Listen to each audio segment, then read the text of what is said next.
Bon, tu le sais sûrement, mais la révolution industrielle a changé la face de notre société tout entière. Développement des infrastructures, du transport, de la santé, tout a progressé depuis le début du 19e siècle et c'est en bonne partie grâce à la mise en place d'industries qui ont permis ce développement XXL.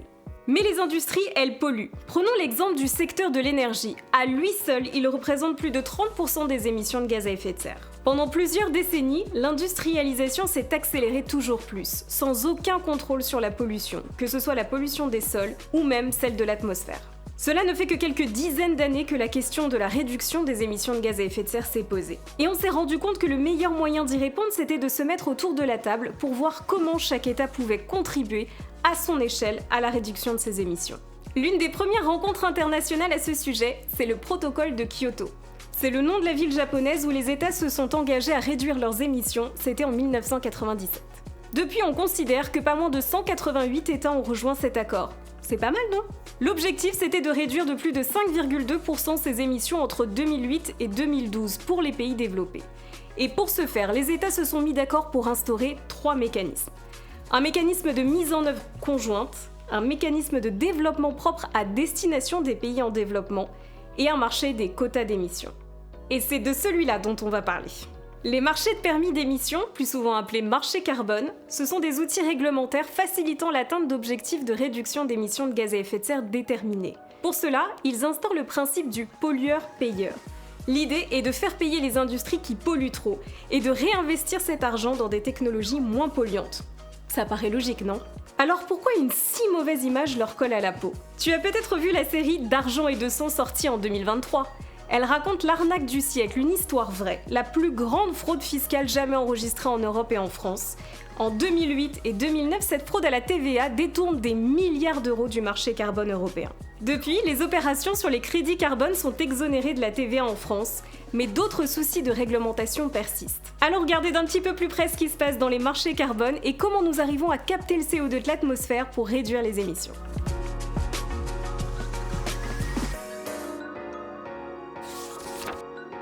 Les marchés carbone, Emission Trading System en anglais, ont été mis en place pour inciter les industries à réduire leurs émissions de gaz à effet de serre.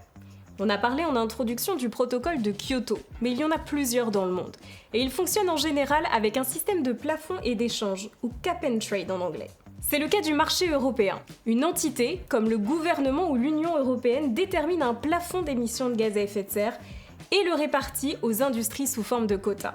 Un quota représentant 1 tonne de CO2 émis. Si elles émettent plus, elles doivent acheter plus de quotas. Mais si elles émettent moins, elles peuvent vendre leurs quotas à d'autres entreprises. Plus généralement, on distingue 2 types de marchés carbone.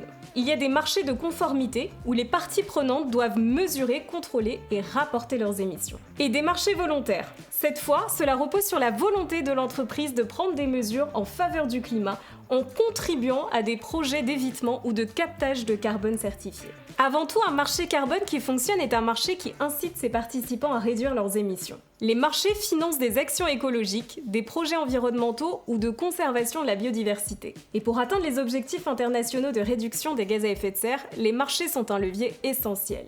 Les pays en voie de développement ont besoin de financement et la réponse peut se trouver dans les marchés carbone. Mais pour que cela fonctionne, il faut que les crédits carbone représentent des actions contrôlées et mesurées à travers des projets qui réduisent ou capturent réellement du CO2 équivalent. Des technologies mûrissent comme la capture, le stockage et l'utilisation du carbone ou CCUS. Elles sont particulièrement intéressantes pour les industries pour abattre les émissions résiduelles, celles qu'on ne sait pas empêcher. Allons à la rencontre d'Élie Tambou pour en parler. Il existe aujourd'hui plusieurs techniques et la principale est la technique qui s'appelle par absorption chimique. En fait, on va utiliser des solvants comme les amines pour absorber le CO2 et tout cela est installé dans une colonne d'absorption qui va absorber le CO2 et une fois absorbé, l'amine avec le CO2 vont être séparés et de sorte que le CO2 sera stocké ou utilisé et ensuite le solvant sera régénéré. Une fois le CO2 capté et compressé, il existe 2 grandes voies principales. En 1, il y a le stockage. En 2, il y a la valorisation. Si nous regardons la valorisation, il existe plusieurs voies de valorisation. La première est peut-être la plus importante, c'est la valorisation en carburant de synthèse. Donc, le CO2 combiné à l'hydrogène va produire un carburant de synthèse qui va être utilisé pour l'aviation. Il existe aussi la production de méthanol, ou qu'on appelle aussi une synthèse chimique. Et ce méthanol va être utilisé essentiellement dans le transport maritime. Maintenant, regardons la partie stockage. Le CO2 va être stocké dans des formations géologiques profondes où il sera séquestré pendant de très longues années et éviter que ce CO2 se retrouve dans l'atmosphère. On peut aussi stocker le CO2 par voie de minéralisation où le CO2 va se minéraliser et produire ce qu'on va appeler des carbonates. Ces carbonates vont être utilisés pour fabriquer des matériaux de construction. Selon diverses estimations, la capacité théorique de stockage géologique du CO2 à l'échelle mondiale est énorme. Le GIEC estime entre 600 et 900 milliards de tonnes de CO2 de potentiel de stockage actuel. Pour comparaison, les émissions mondiales annuelles de CO2 sont d'environ 35 à 40 milliards de tonnes. Le but essentiel de la captation et du stockage du CO2, c'est d'éviter le rejet du CO2 dans l'atmosphère.